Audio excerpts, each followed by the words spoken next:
Et rebonsoir. Maintenant que l'enregistrement est en route, nous venons de nous dire bonjour avec les personnes présentes qui sont à 18h35-43. Nous nous sommes présentés sur notre ville de résidence et le métier que nous faisons. Et je vais démarrer ce webinaire maintenant que l'enregistrement est enclenché. Alors, à nouveau, merci d'être là et je suis absolument ravi de partager avec vous ma passion, qui est l'intelligence collective, et je vais essayer de vous expliquer la manière dont je le comprends et je le perçois. Alors ça, c'est hyper important pour moi, c'est-à-dire que je ne veux absolument pas faire une quelconque vérité de ce que je vais vous dire ce soir. C'est la manière dont j'exprime les choses, telles que je les ai comprises, avec mon expérience, mon vécu, et ce n'est pas une vérité que j'assène de quelque manière que ce soit. Et donc, peut-être que les choses, la manière dont je vais les dire, peut-être que vous avez déjà une expérience de la facilitation et que vous le diriez autrement. C'est pas facile à dire ça. Et, et c'est OK. Je pense que c'est une matière très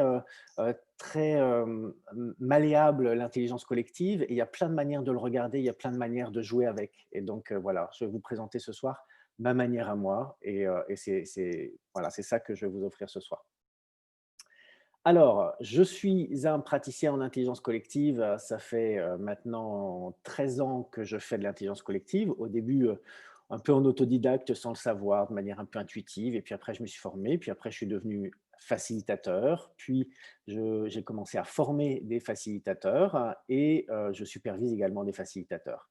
Ça, c'est sur toute la dimension ou le volet de mon activité qui est autour de la facilitation. Il y a un deuxième volet qui est autour du coaching, un coaching de dirigeants principalement.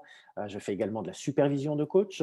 Et puis un troisième volet autour de tout ce qui est mindfulness, méditation de pleine conscience en entreprise. Et pour moi, tout ça, ça danse de l'un à l'autre. Donc, par exemple, j'aime beaucoup mêler, hybrider tout ce qui est intelligence collective et la mindfulness sous différents formats. Et donc, pour moi, ça, c'est très, très important. On en parlera tout à l'heure. C'est ma manière à moi d'aborder l'intelligence émotionnelle au cœur de l'intelligence collective. Alors, le deal entre nous ce soir, c'était que je vous parle des fondamentaux de l'intelligence collective, de ce qu'est le métier de facilitateur, facilitatrice, et quelle est la différence, notamment si vous êtes coach ou que vous avez un autre métier dans l'accompagnement, quelle est la différence entre facilitation et coaching, et peut-être, si on a le temps, que je vous parle de la différence avec d'autres métiers. Peut-être que vous êtes intéressé sur comment la facilitation peut venir compléter votre offre. J'essaierai d'en parler aussi. Mais dans un premier temps, je vais faire en sorte de vous parler de la manière dont j'ai envie d'expliquer ce que j'entends par intelligence collective. Et donc, l'approche, moi, que j'ai privilégiée, c'est un regard sur l'intelligence collective qui est le potentiel d'un collectif, que ce soit en qualité de production, en créativité, en relationnel, la qualité du relationnel, et toutes les conditions qui sont nécessaires pour l'émergence de ce potentiel. Et donc ça, pour moi, c'est vraiment extrêmement important parce que l'intelligence collective, à mon sens, ne se mesure pas au résultat seul, mais à la manière dont le résultat est atteint. Et donc, ça va nous permettre de regarder l'intelligence collective à travers trois dimensions. Une première qui est autour de la production, parce qu'évidemment, si l'on fait appel à nous en tant que facilitateur, facilitatrice, c'est bien que le commanditaire, le client, souhaite, avec un collectif, produire quelque chose. C'est quand même la raison pour laquelle on va nous inviter à intervenir, on va nous inviter à accompagner un collectif. Et donc, la première dimension, c'est comment accompagner la capacité d'un groupe à produire du contenu, à la fois créatif et innovant, sur un temps limité. Et ça, c'est vraiment intéressant. C'est aussi ce que nous permet l'intelligence collective. C'est bien de produire du contenu créatif et innovant sur un temps limité. La deuxième chose, c'est que lorsque nous sommes dans des processus de co-construction, de co-décision, d'intelligence collective, de manière plus générique, eh bien, cela va permettre à chacun de se sentir partie prenante, des idées, des décisions, des actions à implémenter. Et donc, il va y avoir tout un travail d'appropriation et d'adhésion à ce que nous faisons. Ça, c'est la deuxième dimension. La première, la prod. La deuxième, adhésion, appropriation à ce qui sort de cette production. Le troisième élément auquel je tiens énormément, c'est de permettre de requalifier positivement la relation de soi au collectif ou au sein du collectif lui-même. Et donc, à travers des processus d'intelligence collective, nous allons faire en sorte de générer de l'écoute, de la bienveillance, de l'ouverture, de la curiosité, une forme de confiance au sein de ce collectif et puis aussi un sentiment d'appartenance à ce collectif-là. On va essayer de constituer ce que l'on appelle le nous, comme si, à un moment donné, les jeux individuels permettaient de constituer quelque chose qui est plus que l'addition de ces jeux, qui serait le nous. Et pour que ce nous se ressente, eh bien, on a besoin de confiance, on a besoin de sécurité. Et donc ça, c'est pour moi, au-delà de ces trois dimensions, la prod, l'adhésion, l'appropriation et requalifier positivement la relation de soi au collectif, c'est le triptyque qui pour moi est extrêmement important, c'est-à-dire comment le facilitateur, la facilitatrice va permettre de mettre le collectif dans un ressenti de sécurité qui va lui permettre de se sentir en confiance dans la relation avec chacun. C'est-à-dire que si je me sens en sécurité, plus facilement, je vais entrer dans la relation avec l'autre et je vais construire, tisser quelque chose qui va être de l'ordre de la confiance. Et lorsque je me sens en confiance dans la relation à l'autre, du coup, je me permets d'être en authenticité. Et pour moi, c'est là où la magie opère. C'est-à-dire que l'intelligence collective qui est connectée au mental, où on va juste produire, personnellement, moi, ne m'intéresse pas. La magie, elle est ailleurs. Et donc, dès qu'on va regarder ce qui se passe dans les interactions de ce collectif, là, on va aller, pour moi, dans le plein potentiel de l'intelligence collective. Encore une fois, je le rappelle, c'est mon regard, cette manière de parler d'intelligence collective n'est pas une vérité, c'est mon ressenti et la manière dont moi j'ai envie d'en parler. Alors dans tout ça, évidemment, j'ai parlé d'intelligence collective, j'ai aussi mentionné le rôle du facilitateur ou de la facilitatrice. Et alors pour moi, la facilitation, ça va être l'art d'accompagner ce travail collaboratif, l'art d'accompagner ce travail de co-construction, de codécision. Je reviendrai sur cette terminologie-là tout à l'heure. Et donc pour accompagner cela, pour moi, le facilitateur, la facilitatrice va faire en sorte de poser un cadre qui va permettre la sécurité, la confiance, l'authenticité. Et ce cadre-là, moi, personnellement, j'aime l'appeler bulle de confort. Quand on me parle de cadre de fonctionnement, de règles de fonctionnement, de règles à respecter, etc., moi, ça me met comme ça. Je suis un peu voilà, j'ai un principe de liberté extrêmement fort, un besoin de liberté très très fort. Voilà, ça c'est moi, c'est mon histoire. Et donc, je sais que dès qu'on essaie de me mettre dans une case et de me faire respecter quelque chose, ça me met en mode réactif. Et donc, parce que moi, c'est la manière dont je fonctionne, je me suis dit que peut-être d'autres fonctionnaient comme ça. Et j'aime bien la notion de bulle de confort parce que c'est rond, ça peut prendre plein de formes. Et puis, pour moi, la bulle de confort, ce ne sont pas des règles à faire respecter. Ce n'est pas mon rôle en tant que facilitateur de faire respecter des règles.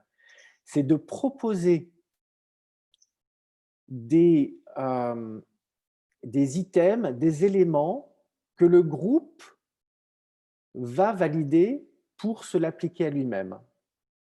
Donc, en tant que facilitateur, je ne vais pas faire respecter, je vais être le garant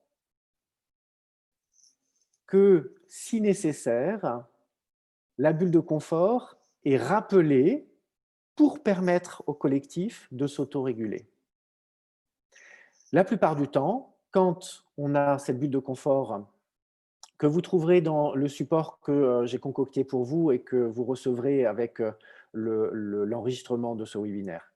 Donc, dans la bulle de confort, on va trouver l'écoute, la bienveillance, le non-jugement, le respect de la diversité des points de vue, j'y reviendrai tout à l'heure, la souveraineté, le prendre soin, la confidentialité, le fun, le sourire, l'humour, enfin voilà, toutes ces choses-là qui vont faire qu'on va être mieux ensemble.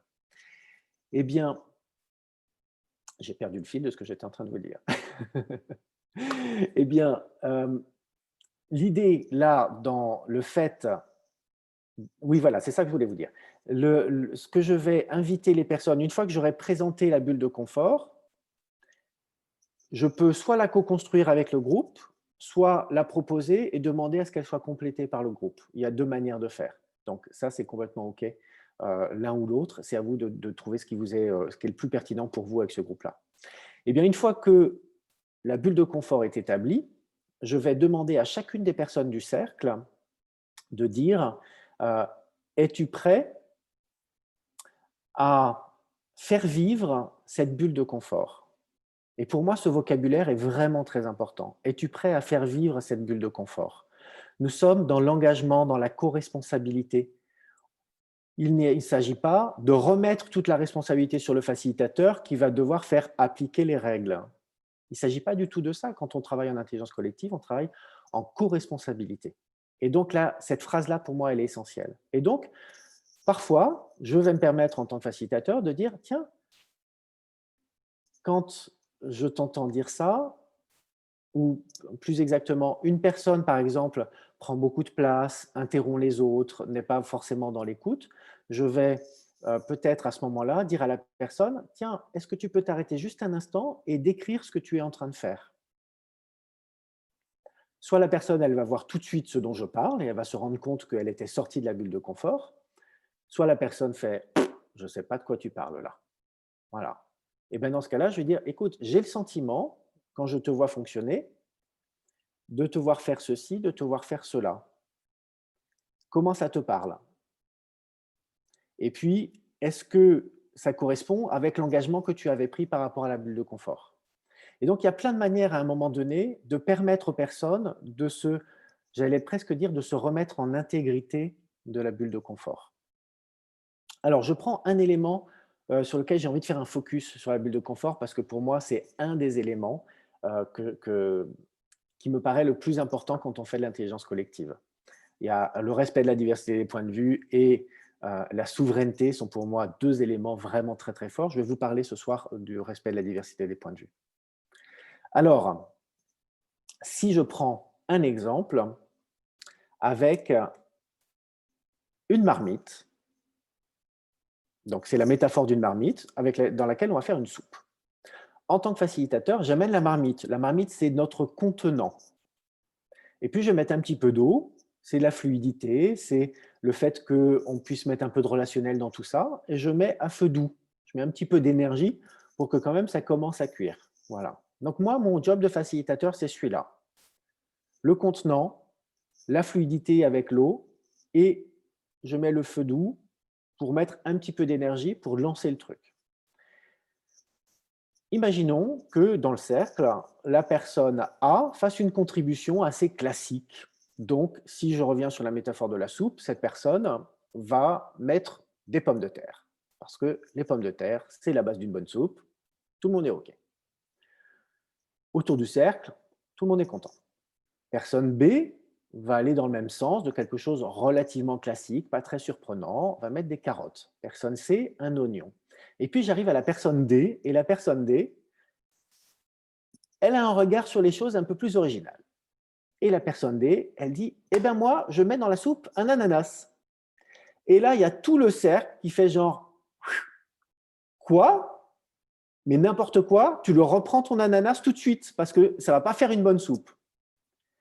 Eh bien, ça, c'est exactement ce que l'on ne veut pas faire en intelligence collective. C'est ce que moi j'appelle la validation-invalidation. C'est-à-dire que le groupe va faire une forme de pression sur les contributions de chacun pour acquiescer aux contributions qui sont conformes à ce que le groupe peut admettre et va faire les gros yeux sur les contributions qui ne sont pas du tout conformes et qu'on n'a pas envie de voir sur la feuille.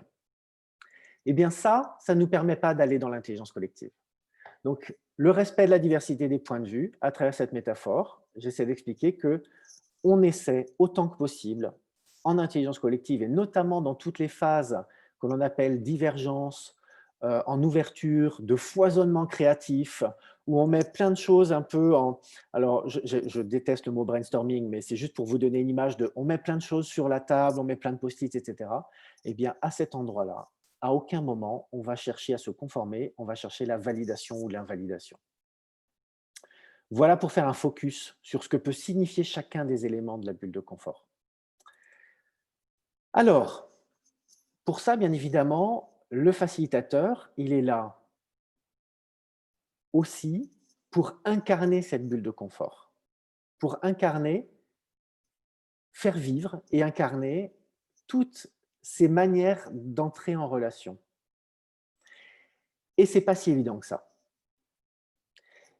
C'est pas évident et ça demande d'être très aligné. J'ai vu ça au cours des dernières années. J'ai vu des personnes qui pouvaient être exemplaires en tant que facilitateur ou facilitatrice dans la salle, dans la pièce avec le collectif. Et quand ils sortaient, ils pouvaient dire des choses sur ce qu'ils avaient vu du collectif, etc., avec du jugement. Et ça, pour moi, c'est pas OK. C'est-à-dire que dans le métier de facilitation, il y a vraiment quelque chose qui est d'ordre de l'alignement et d'incarner cette bulle de confort avec le collectif. Ne pas créer de dissonance. Si à un moment donné, des personnes du collectif se rendent compte que le facilitateur ou la facilitatrice n'est pas aligné, c'est fini. Il y a plus de sécurité, il n'y a plus de confiance, il n'y a plus d'authenticité, si je reprends le triptyque que j'ai donné tout à l'heure. Donc ça, c'est vraiment important à mon sens. J'ai mis dans le support que vous recevrez ce qu'est pour moi la mission du facilitateur, de la facilitatrice, ses compétences et ses qualités. Ça ne veut pas dire, un, que c'est exhaustif, et ça ne veut pas dire, encore une fois, que c'est la vérité absolue. C'est juste, pour mon expérience, ce sont des éléments qui sont importants. Et à mon sens, le métier de facilitateur, moi je l'adore, mais vraiment, c'est mon dada. Et en même temps, c'est un métier qui est vraiment exigeant, justement, pour tout ce fonctionnement, comment dire, toute cette exigence d'alignement et d'incarner ce que l'on prône. Alors, passons à présent sur tout ce qui a trait à la notion de co-construction et codécision pour qu'on puisse ensemble bien comprendre de quoi on parle.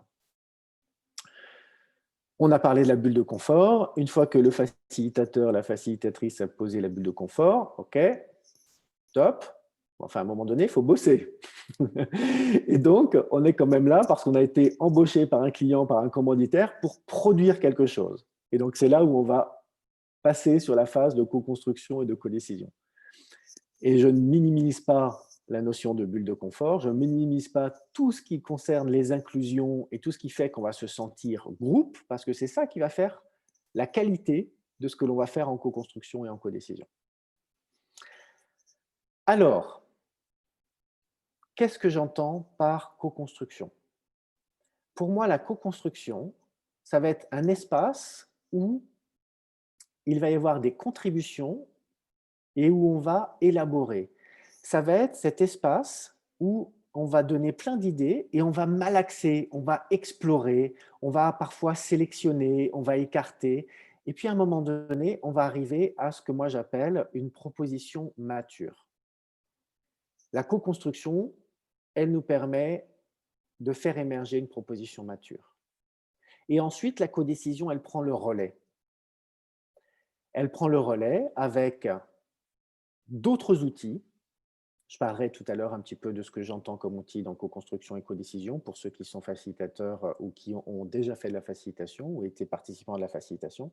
Donc, dans la codécision, on va aller de la proposition mature à la décision.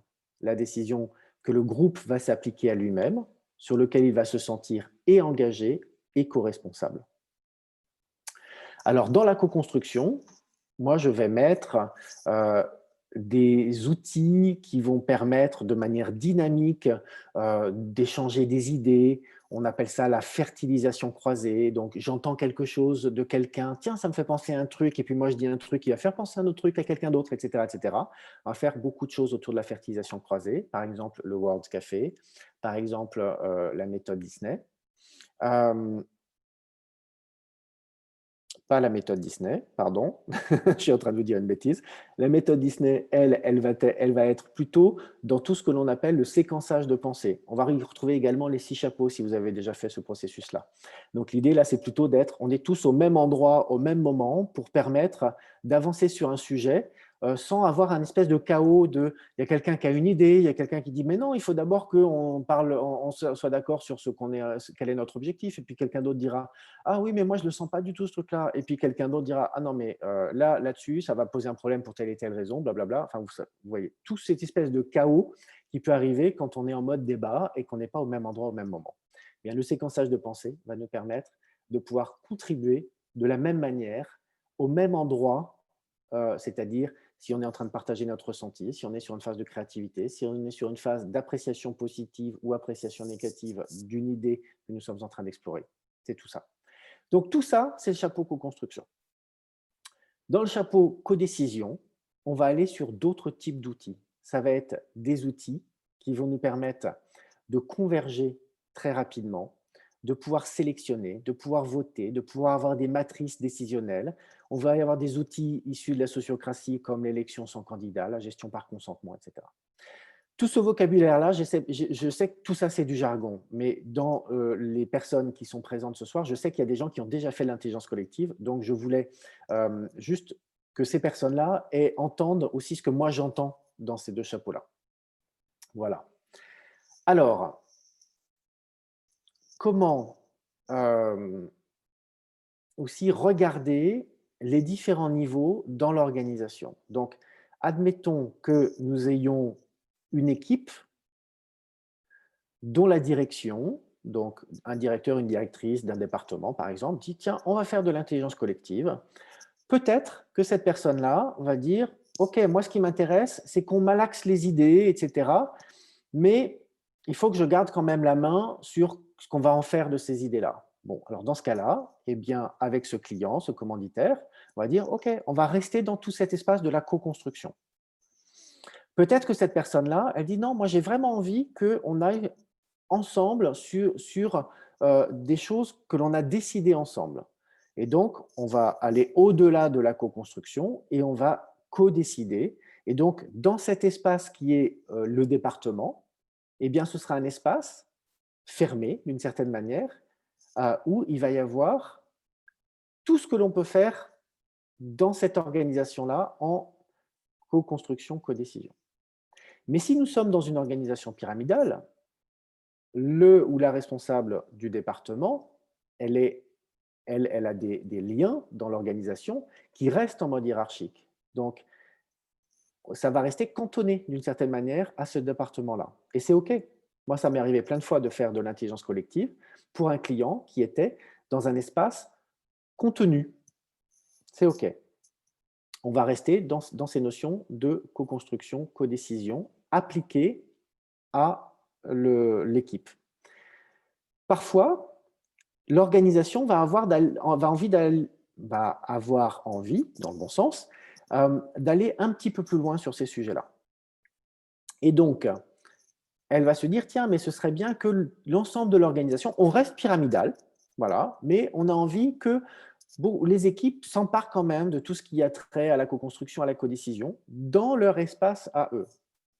C'est là aussi OK. On va souvent aller dans ces modèles-là sur une notion d'empowerment. Les Québécois diraient en puissancement. Et donc l'idée là, c'est comment est-ce que vous pouvez prendre les décisions en autonomie au plus proche de là où c'est pertinent. OK. Pour autant, nous restons dans un schéma pyramidal.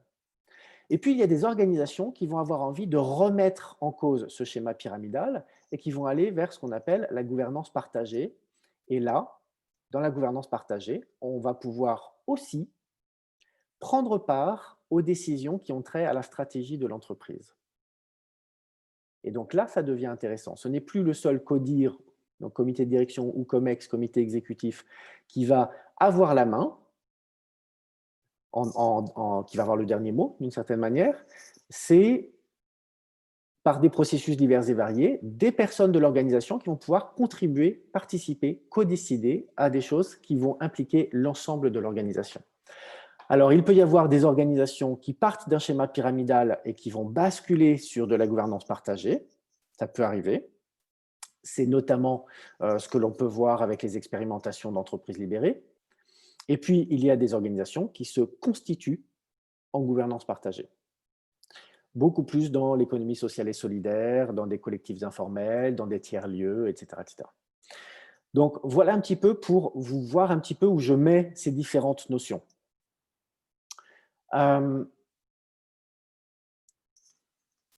J'ai envie de revenir sur tout ce qui a trait à intelligence collective versus intelligence émotionnelle. Alors, il se trouve que pour moi, c'est vraiment la manière dont j'aime faire de l'intelligence collective, mais l'espace aussi où j'ai le sentiment qu'il se passe autre chose. En mêlant de l'intelligence émotionnelle et de l'intelligence somatique, les personnes vont accéder au travail collaboratif en étant à la fois connectées à leur mental, mais aussi au cœur, aux tripes, et puis à leur ressenti plus globalement. Il va y avoir quelque chose qui va se jouer aussi d'un ressenti de la systémique, donc du système dans lequel on se trouve et des impacts de chacun sur l'autre, ou pas seulement des personnes, mais ça peut être d'autres notions qui vont impacter un système. Donc, ce que je vais en tout cas essayer de faire en sorte, régulièrement, quand j'interviens en entreprise, c'est de voir de quelle manière je peux introduire des éléments du type méditation de pleine conscience, danse intuitive, chant intuitif, travail sur le regard en eye contact, notamment, et puis d'aller voir comment ça va nourrir la posture de chacun en intelligence collective. Et je fais ça depuis des années et ça fonctionne très, très bien. Alors oui, parfois, il y a des personnes qui sont là et qui disent: «Je ne comprends pas pourquoi on a fait ça».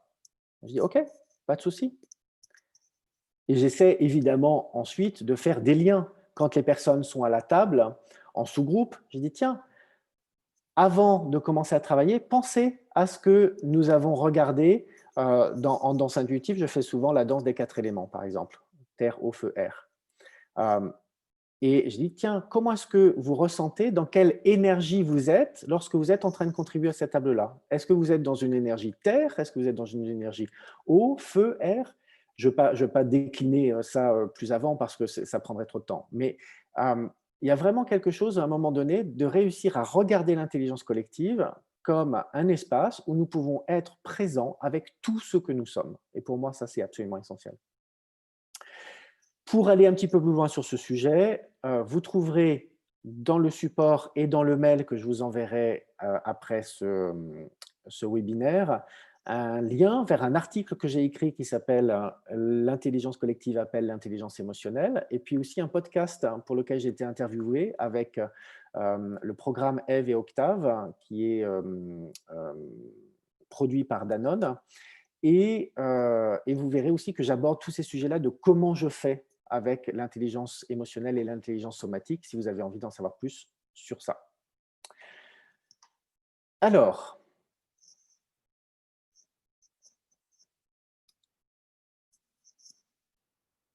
je vais répondre il y a une question sur les équipes autonomes. Cette idée de gouvernance partagée, est-ce l'avenir des futures entreprises? Eh bien, je vous laisse répondre de votre côté. Comment est-ce que vous le voyez?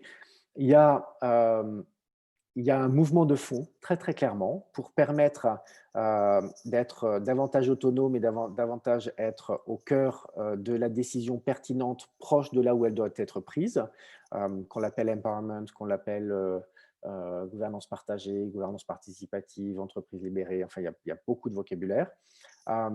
Mais oui, effectivement, pour moi, c'est pas seulement l'avenir des entreprises, c'est l'avenir des organisations humaines d'aller vers cela, à mon sens. Euh, c'est quoi l'intelligence somatique? C'est l'intelligence du corps. Donc, de ressentir à travers le corps des choses qui vont nous donner des indications de ce que l'on est en train de vivre, et pas seulement sur le plan émotionnel. Voilà. Alors, je vais à présent parler de la manière dont moi je vois la différence entre faire de la facilitation ou faire du coaching. Je suis les 2. Donc pour moi, il n'y en a pas un qui est meilleur qu'un autre. Il n'y a pas de hiérarchie, à mon sens. Et donc, pour moi, c'est juste que je vais faire de la facilitation à certains endroits et du coaching à d'autres. La métaphore que je prends pour expliquer la différence que je fais entre la facilitation et le coaching, c'est une métaphore autour de la santé. Hem, Si on prend la santé vue d'un point de vue oriental, médecine douce, on va dire, hem, je vais regarder la facilitation comme la manière de, créer les conditions de la bonne santé d'un collectif. Et donc, en créant les conditions de la santé d'un collectif, ça peut être à travers la bulle de confort, et cetera. Peut-être qu'il y a des tensions au sein de ce collectif, peut-être qu'il y a des dysfonctionnements, et je mets des gros guillemets parce que ce n'est pas un mot que j'affectionne particulièrement, mais en mettant les conditions de la bonne santé, peut-être que ça va rééquilibrer, réharmoniser des choses. Vous savez très bien pour vous-même que si à un moment donné, vous vous mettez à dormir 8 heures par nuit, manger très sainement, faire du sport, arrêter tout ce qui est addictif divers et variés, vous savez très bien que votre corps va aller beaucoup mieux. Et bien, c'est exactement la même chose auquel je fais allusion. Voilà. C'est qu'à un moment donné, avec une manière de fonctionner ensemble, on va réharmoniser, rééquilibrer des choses au sein du collectif, sans même que le collectif s'en aperçoive vraiment. A contrario, l'approche de coaching, pour moi, c'est un regard allopathique où on va identifier des symptômes et nous allons faire en sorte de traiter ces symptômes. Alors, il y a un certain nombre de coachs, je pense, qui sont présents sur le webinaire. Ce que je dis, j'ai tout à fait conscience que c'est caricatural. C'est juste pour essayer vraiment de comprendre la différence que je fais moi entre les deux. Et donc, les deux peuvent être complémentaires. C'est pour ça que je trouve vraiment intéressant que des coachs d'équipe qui ont l'habitude de travailler avec des équipes se forment à la facilitation et que des personnes qui font de la facilitation se forment au coaching. Je trouve que c'est vraiment extrêmement complémentaire. Pourquoi? Par exemple, je vais être obligé de changer de casquette si à un moment donné, je suis dans un processus de facilitation en intelligence collective et il y a une personne ou un groupe de personnes qui vont tout faire pour ramer à contre-courant ou qui vont avoir un comportement toxique pour le collectif. Eh bien, dans ce cas-là, la facilitation n'est pas suffisante. C'est-à-dire que ce comportement est tellement prégnant que d'essayer de mettre en place les conditions de la bonne santé, c'est comme si, je reprends l'exemple de tout à l'heure, c'est comme si vous avez un, une maladie quelconque, tout ce que je vous ai dit tout à l'heure ne va pas rétablir immédiatement la bonne santé. Donc, il va se passer la même chose. Donc là, je change de casquette et je le dis au collectif. Et je dis, là, je vais prendre ma casquette de coach d'équipe et je vais me permettre de challenger, de confronter les personnes dans leur comportement. Ça peut aller jusqu'au fait de dire aux personnes, si vous ne souhaitez pas être euh, engagé comme vous avez dit en début au niveau de la bulle de confort que vous seriez engagé, co-responsable, mais votre comportement ne montre pas ça. Si vous ne souhaitez pas changer de comportement, je vais vous inviter à quitter la pièce. Ça peut aller jusque-là. Ça m'est arrivé très rarement, mais ça m'est arrivé. Et de pouvoir identifier avec eux quel est le problème et pourquoi est-ce qu'ils ont ce type de comportement. Euh, Ce que je ferai bien évidemment dans ce cas-là, c'est que si les personnes quittent la pièce, ce sera sur la base du volontariat de leur part et qu'ils informent leur N+1 qu'ils auront quitté la pièce. Donc ça, ce sont des choses qui peuvent arriver où à un moment donné, je l'ai fait de manière très caricaturale et très simplifiée, hein, ce que je fais dans ce cadre-là, mais l'idée, c'est de pouvoir confronter les personnes dans leur comportement et dans la manière dont ils refusent de se mettre au service du collectif. Donc, quel intérêt ça sert? Est-ce que ça sert leur intérêt? Est-ce que ça sert l'intérêt de ce petit groupe? Pourquoi? Pour quelles raisons? Etc. Donc, à un moment donné, je vais interroger toutes ces choses-là. Et puis, une fois que les choses auront été dites, je dis, OK, est-ce que vous êtes prêt à vous réengager et on repart ensemble? Ou est-ce que vous préférez quitter le processus? Voilà. Je préfère le dire de cette manière-là. Alors, il y a plein d'autres manières de faire un distinguo. Il y a un distinguo entre facilitation et animation, qui ne sont pas pour moi la même posture. Facilitation consultant, formateur, thérapeute, médiateur. Il y a plein de gens qui vont faire de la facilitation associée à un autre métier. Et tout est OK pour moi à partir du moment où, lorsque l'on change de casquette, on l'annonce au collectif avec lequel on travaille. Sinon, le collectif va à un moment donné pas savoir sur quel pied il danse parce que la manière dont le facilitateur s'en comportera sera différente et il le notera bien évidemment. Euh, il y a une personne avec qui j'ai travaillé récemment qui m'a dit le facilitateur, c'est une posture en creux. Et je trouve ça très intéressant comme expression.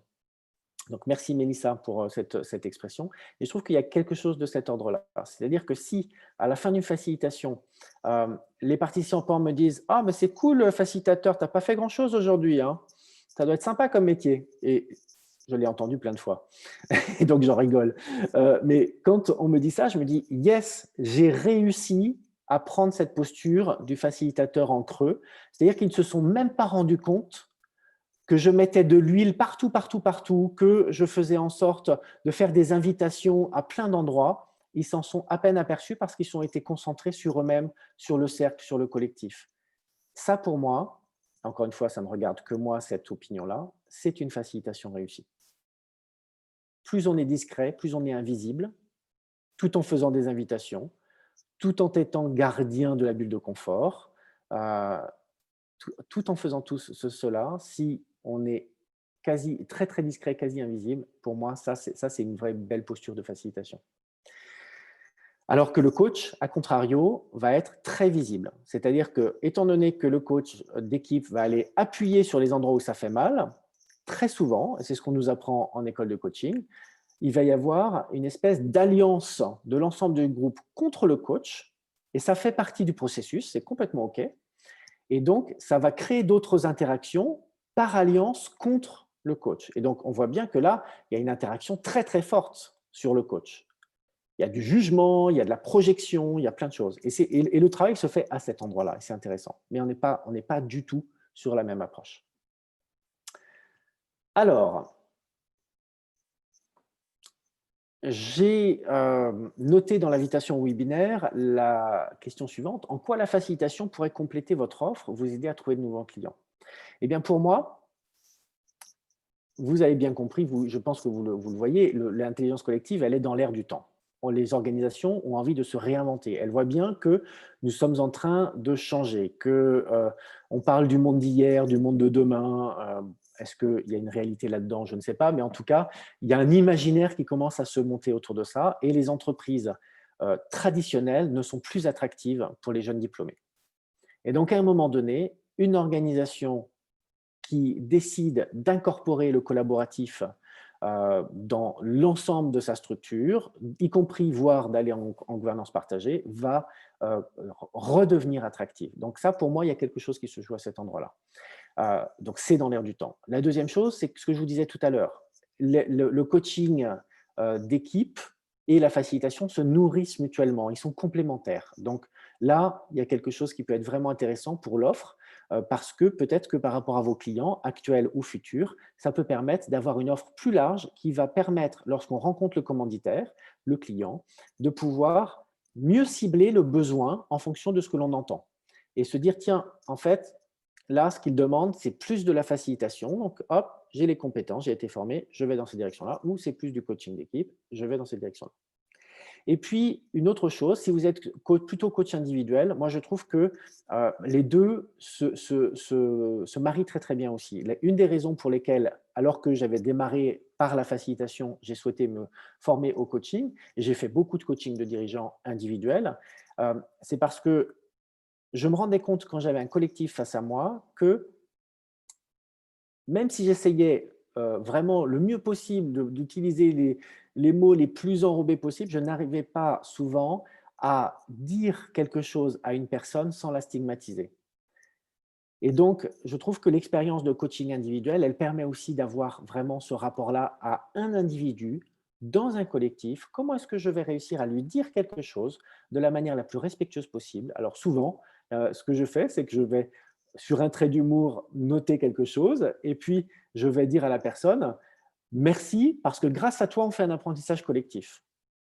Et puis, je t'invite à regarder, comment tu peux faire autrement la prochaine fois et puis est-ce que pour cela, tu as envie d'avoir le besoin du collectif? Et donc là, j'incite à l'autorégulation. Donc c'est plein de petites manières qui, pour moi, sont venues beaucoup de comment m'a nourri le coaching individuel. Alors, il nous reste 15 minutes et j'ai envie de répondre à quelques-unes des questions qui ont été posées dans le formulaire. Et je vais prendre un petit peu à boire parce que ça fait 40 minutes que je parle.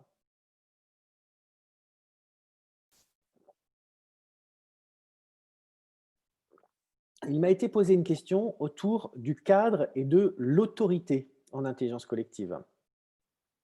Alors, pour tout ce qui est la manière dont le facilitateur ou la facilitatrice peuvent intervenir, je pense que je l'ai abordé. Il y a quelque chose autour de la responsabilité managériale quand on fait du travail en intelligence collective ou du travail collaboratif. Et là, effectivement, parfois, il y a des choses qu'on ne peut pas laisser de côté. On peut être dans la co-construction, on peut être dans la codécision, oui, mais à un moment donné, peut-être que le responsable managérial, il a une responsabilité pénale, par exemple, ou il a une responsabilité fonctionnelle vis-à-vis du reste de l'organisation qu'il est obligé de prendre en compte. Ces éléments-là, la plupart du temps, si on fait de l'intelligence collective, on va les regarder dans le contexte et les contraintes. Mais parfois, c'est oublié. Et là, eh bien, le manager va devoir dire: «Non, attendez, on ne peut pas faire ça. Il y a un souci pour telle et telle raison. Ça n'a pas été pris au bon endroit au bon moment, mais c'est OK à ce moment-là». Je pense notamment à des choses autour de l'hygiène, santé, sécurité au travail, par exemple. Je pense à une responsabilité pénale, par exemple, que les documents, ne soient pas, à jour pour quelqu'un qui, ferait de la livraison et n'aurait pas le permis ou plein d'autres choses. Voilà. L'idée, c'est qu'à un moment donné, je prends des choses très caricaturales, mais l'idée, c'est qu'à un moment donné, l'intelligence collective ou le travail collaboratif ne dédouane pas d'éléments qu'il faut respecter, dans une organisation à laquelle on appartient. Donc ça, c'est vraiment, important. Comment est-ce qu'on gère des conflits? Voilà la question suivante que j'ai eue. Alors, avant que je passe à cela, j'ai une question sur reprendre la seconde partie sur la bulle de confort, la prise en compte de la bulle de confort. Hem, alors je reprends l'exemple que je donnais tout à l'heure, c'est que il ne s'agit pas ici de faire respecter des règles. Il s'agit que l'on s'engage à un moment donné à être en autorégulation et en co-responsabilité. Donc, le travail, il va être aussi autour de ça. On n'est pas que pour produire, on est aussi pour comment est-ce qu'on fonctionne autrement. C'est ça aussi le collaboratif. C'est les deux. Et donc, le respect du cadre ou l'autorité en intelligence collective, pour moi, ne veut pas dire grand-chose. Voilà. Hormis pour les cas que je vous ai cités tout à l'heure, parce qu'il y a une responsabilité fonctionnelle, une responsabilité pénale et que c'est indispensable. Alors, autre question, que pensez-vous de l'idée de former des managers à la facilitation? Comme la posture de facilitateur est multi-aptitude, surtout travail sur soi, qu'en pensez-vous? Eh bien, j'en forme. Euh, il faut que ce soit une formation qui soit au long cours. Donc, c'est ça qui souvent pose question et pose problème, c'est que les entreprises n'investissent pas forcément le temps nécessaire pour permettre à la personne de pouvoir acquérir la posture de facilitation, qui est une posture qui s'acquiert, c'est pas inné. Voilà. Si des personnes ont fait déjà un travail sur eux-mêmes avant, très bien. S'ils sont formés à la communication non violente, super. Mais à un moment donné, il faut regarder, observer la posture et aller chercher en réalité les points réactifs, là où la personne elle se met dans un triangle de Karpman, victime, persécuteur, sauveur, etc. C'est ça qu'on va aller observer en fait. Quelle est la relation du facilitateur au collectif? Et ça, pour moi, c'est vraiment essentiel. Dans le cadre de la formation, en tout cas, dans le cadre des formations que je fais, on va regarder ça. Donc, ce qui devient compliqué, je reprends plus la notion de manager. Un manager qui se forme à l'intelligence collective va avoir envie de faire de l'intelligence collective avec son équipe, mais va se retrouver dans la situation complexe où il va faciliter, je dis il de manière générique, c'est il, elle va faciliter, euh, et aura envie de contribuer parce qu'il connaît le sujet. Et là, ça devient compliqué à ce moment-là. Ou alors, il faut être hyper nickel, très, très rigoureux sur la posture en changeant de casquette. Là, je suis sur la facilitation. Là, je suis sur la contribution. Et qu'il n'y ait pas dans la facilitation de je note que ce qui me fait plaisir ou dans les prises de parole, eh bien, vous voyez, bon, bah, ça, non, ça ne m'intéresse pas, machin, etc. Là, c'est plus de la facilitation, hein, c'est du parti pris.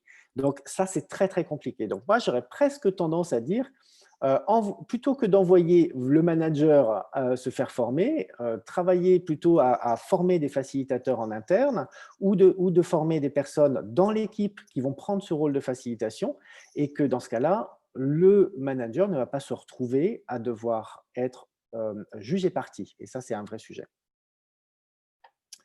Euh, je vois la remarque de Sabrina, c'est pour cela que je confierais cette mission au service RH, si au sein du service RH, il y a des personnes qui sont formées.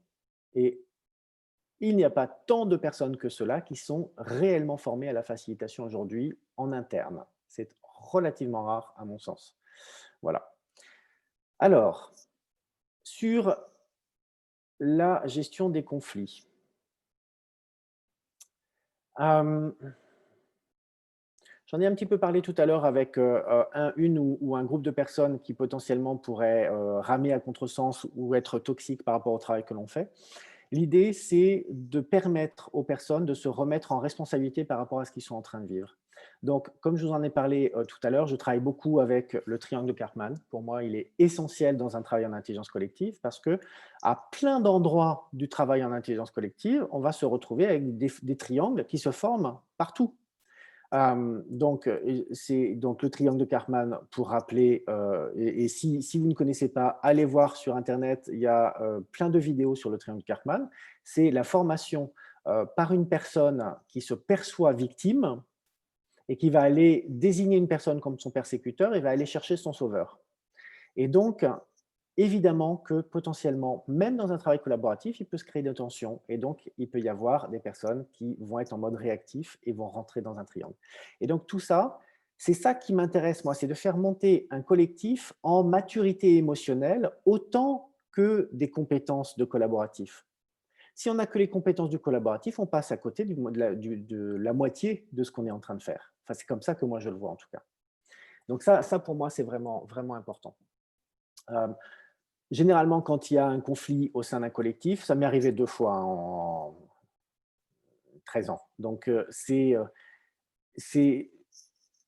aller sur le terrain de la CNV, c'est une manière généralement d'apaiser les choses et de questionner aussi, tiens, ce que vous êtes en train de vivre entre vous là, est-ce que ça concerne le collectif? Est-ce que ça concerne vous? Est-ce que c'est possible de le mettre entre parenthèses pour que vous puissiez vous expliquer dans un autre espace? Est-ce que c'est OK si vous le mettez sur l'étagère de revenir dans ce qu'on est en train de faire? Est-ce que vous avez besoin de quitter l'espace pour vous expliquer et vous revenez tout à l'heure? Tout ça, après, les gens sont adultes, hein, donc à un moment donné, le facilitateur, c'est pas la personne qui va autoriser des adultes à sortir ou à rentrer d'une pièce. À un moment donné, il faut être clair là-dessus. Donc, moi, généralement, je mets en responsabilité, je donne toutes les options et je dis maintenant, qu'est-ce que vous décidez? Voilà. Et je remets la responsabilité aux personnes. Alors, comment faciliter en distanciel? Faciliter en distanciel, c'est possible. Au moins, une bonne chose que le Covid nous aura apporté, c'est de vérifier que c'est possible.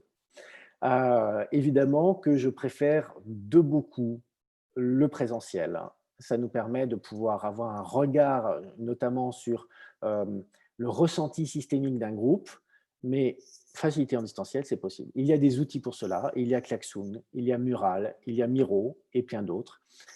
Et donc, c'est ils sont tous à peu près de la même manière, hein. C'est-à-dire que vous avez un whiteboard, un tableau blanc sur lequel vous allez avoir un séquençage de ce que l'on est en train de travailler avec le collectif, et puis le collectif va mettre des post-it, va ensuite réagir de différentes manières à travers le visio, etc. Donc, on travaille avec deux outils, un outil visio et un outil comme un whiteboard. Donc, c'est possible, ça permet d'avancer. Je trouve que c'est davantage orienté sur la prod et sur la partie adhésion-appropriation parce que les personnes ont contribué à tous les niveaux. Je trouve que sur la partie intelligence émotionnelle et tout ce qui se passe entre les personnes, c'est beaucoup moins présent, bien évidemment. Mais je suis assez impressionné de ce qu'on arrive à faire. Il y avait des choses que je m'interdisais de faire en distanciel et que j'ai fait en distanciel. Je me suis dit, waouh, ça marche, incroyable. Voilà. Alors, par contre, en distanciel, alors là, le facilitateur, il doit être d'une rigueur, mais incroyable. C'est-à-dire que ça demande beaucoup plus de préparation du distanciel que du présentiel. Et il va falloir être hyper rigoureux pour éviter tous les moments de flottement. Il faut avoir des pauses très, très régulières. Il faut faut avoir du rythme. Voilà, tout ça, c'est vraiment extrêmement important. Et ce qui devient compliqué, c'est de gérer les temps de pause. Parce que des personnes quittent et puis on se dit, allez, rendez-vous dans 10 minutes. Mais vraiment, 10 minutes, on démarre. Et puis au bout de 10 minutes, il y a la moitié qui est là et l'autre moitié qui arrive au compte-gouttes et on attend encore 10 minutes que les autres soient là. Ça, c'est un vrai, vrai problème. Donc, pour moi, en distanciel, il faut prendre du temps sur ce point-là, vraiment en parler avec tout le monde et dire, si on veut travailler ensemble sur un temps court, il faut que tout le monde respecte les pauses à la minute près. Et ça, c'est pas simple. Voilà. Pas simple d'être facilitateur interne, même si utile pour autonomiser et diffuser largement dans l'organisation, car pas neutre dans ce cas, car on fait partie du système avec ses jeux de pouvoir, ses enjeux propres. Des idées concrètes pour dépasser ce biais? Non, vous êtes dans le système, et donc c'est pour ça, c'est exactement la même problématique que pour les coachs internes et les coachs externes. C'est exactement la même chose. Vous êtes dans le système. C'est extrêmement compliqué d'arriver neutre, à moins qu'on soit dans une très grande organisation et qu'on travaille avec des personnes dont on ne connaît rien et dont on ne connaît pas les enjeux, les tenants, les aboutissants, les jeux de pouvoir, etc. La plupart du temps, c'est quand même très, très rare dans les organisations de ne pas être au courant de ce qui s'y passe. Donc moi, personnellement, je trouve que oui, si on est orienté prod sur des choses j'aime pas le mot basique, mais sur des choses sans enjeu de ce type de pouvoir ou autre, c'est OK de faire la facilitation interne. Dès qu'on arrive sur des enjeux de pouvoir et notamment la codécision, je trouve que c'est important de prendre un facilitateur externe. Sur la codécision, c'est là où c'est le plus touchy.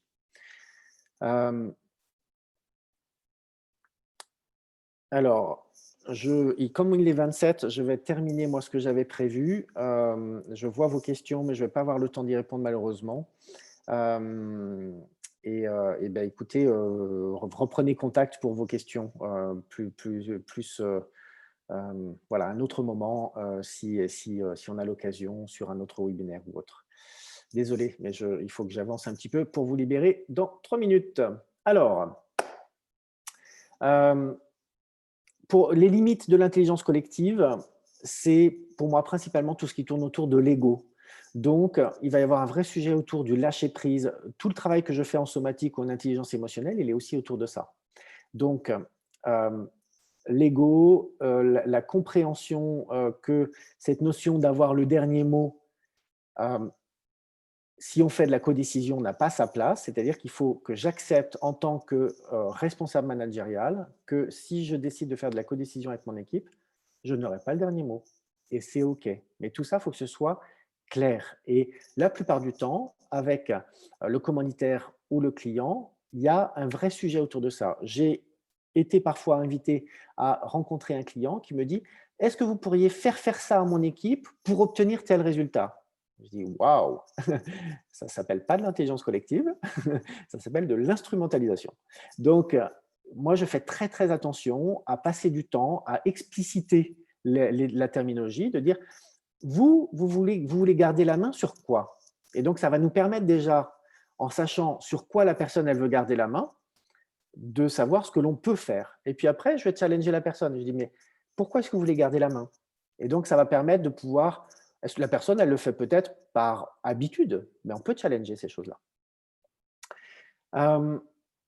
Voilà, alors, Tout ça, j'espère que ça vous aura nourri sur le plan, de, ce qu'est l'intelligence collective, la facilitation et les différents éléments dedans. Et j'ai envie de vous dire que, et bien évidemment, je propose des formations à la facilitation, vous avez bien compris cela. Il y a différents formats. Il y a des formats pour les débutants qui vont s'appeler co-construction niveau 1, codécision niveau 2. Donc là, on est dans ce qui concerne les débutants, qui une fois qu'ils ont fait co-construction, évidemment, ne sont plus débutants, mais c'est dans la continuité.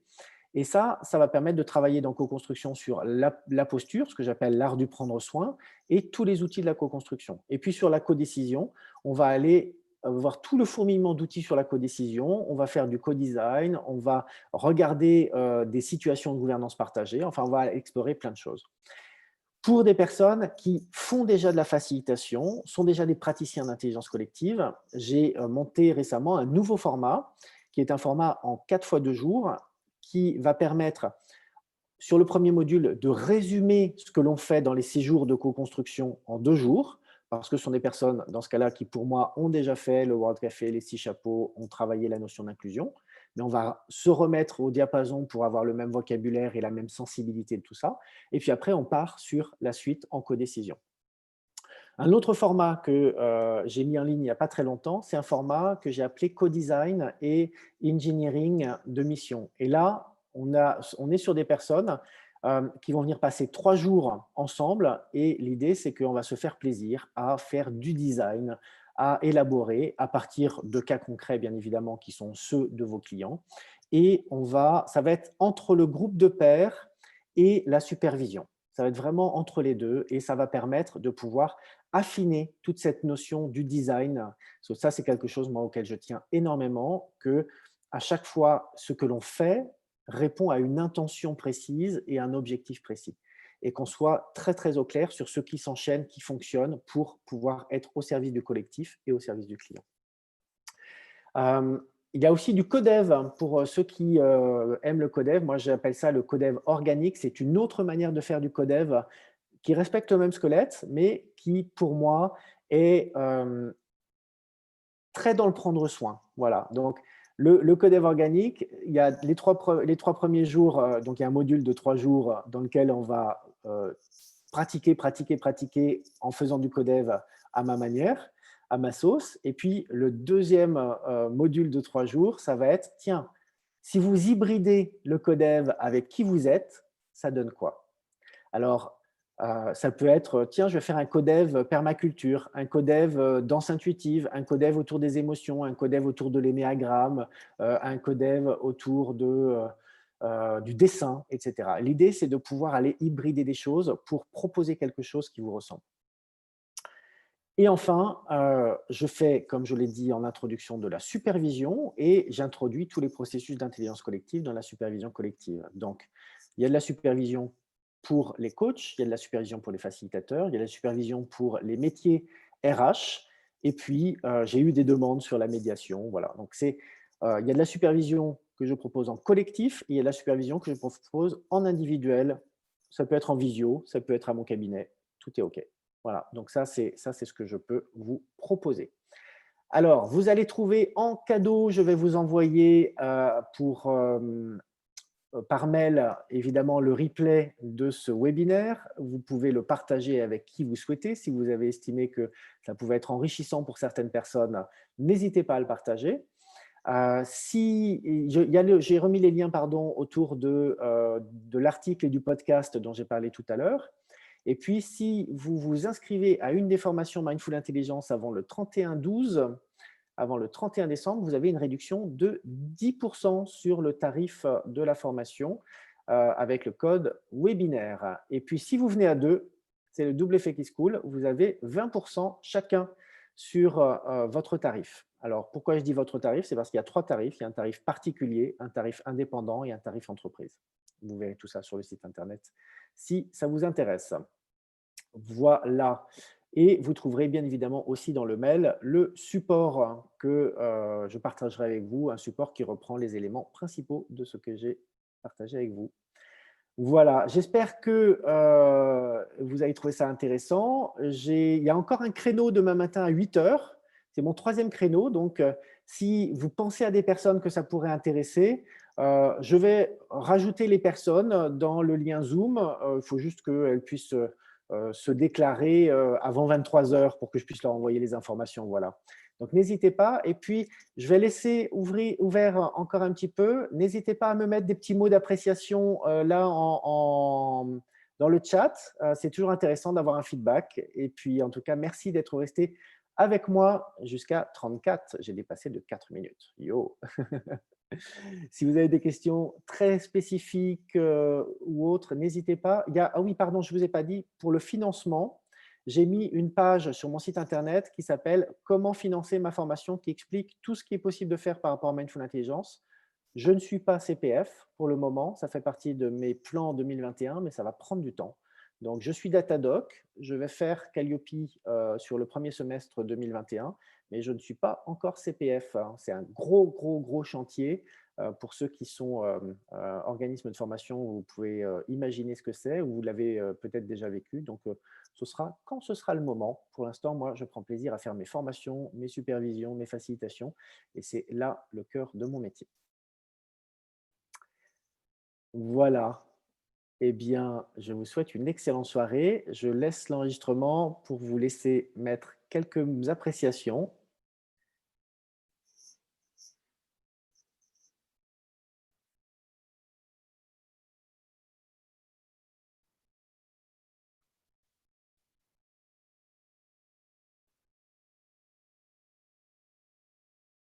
Et voilà. Merci beaucoup. Je vous souhaite une excellente soirée.